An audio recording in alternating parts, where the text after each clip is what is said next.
Well, actually, I met Lee through Marshall Salal. I don't know if you know, but Marshall has some really great records with Lee. 1965, Impressive Rome is amazing, and then they have that great duo record in '92, Star Eyes. And basically what happened was I was hanging around my apartment in New York, and I put on Star Eyes, the Marshall Salal Lee Konitz duo record from '92, and I was suddenly kind of struck with this, almost like a very clear vision that hasn't happened to me very often in my life, where I was like, I would really like to play with Lee, you know? And I think it's probably because I can relate to Marshall a lot, because I knew him well growing up. And so I called up Marshall and said, would you mind introducing me to Lee? And he said, of course, you know, here's his number and tell him you're calling on my behalf. And so I went over there and we just kind of hit it off right away. I think one of the reasons I've been playing with Lee for so long is that we hit it off on a personal level. There's something that it's always been kind of easy, just in terms of the hang between us, you know. And I think we really hit it off musically too. And I think Lee's been really generous to me in terms of hiring me when I was pretty green to, you know, tour Japan, to do like a week at Birdland with, you know, with some great musicians. And so, yeah, I'm really thankful for that relationship and thankful to Marshall for getting me in there.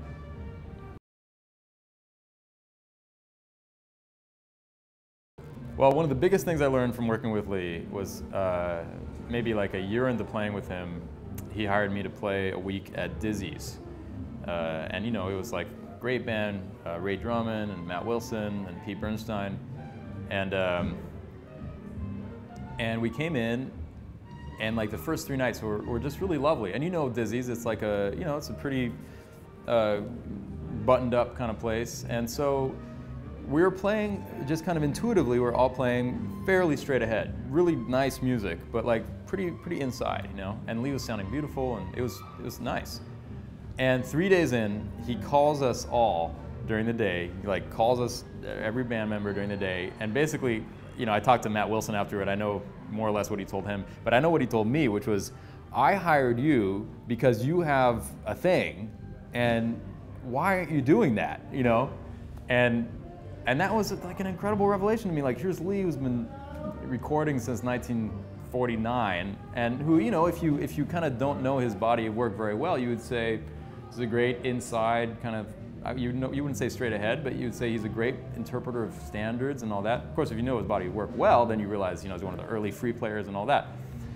But all of a sudden, I'm struck with the fact that this is not some kind of shtick we're doing here. This is like, our mission is to be as much ourselves as possible at every time, and within that context of being yourself, also trying to make the best music possible, you know, which is taking care of time and harmony and melody and all that. But being yourself is something that Lee believes in so strongly, and I think that moment was like, okay, I'm never gonna do that again. I'm never gonna, you know, compromise on exactly how I feel like playing. I'm not gonna hold it back, you know.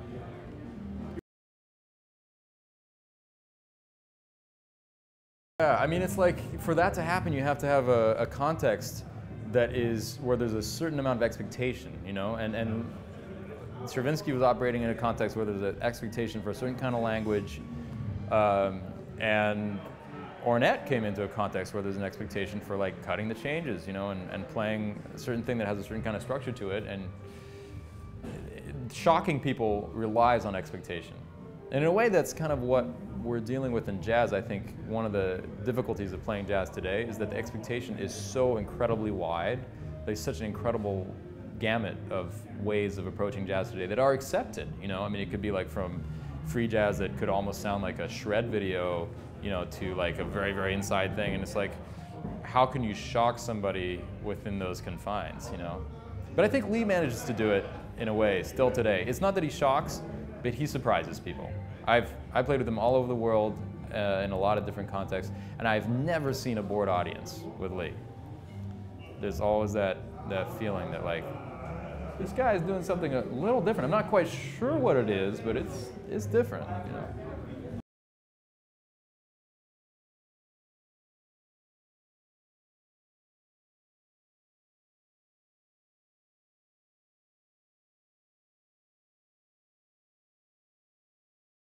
Hi, I'm Dan Tepfer.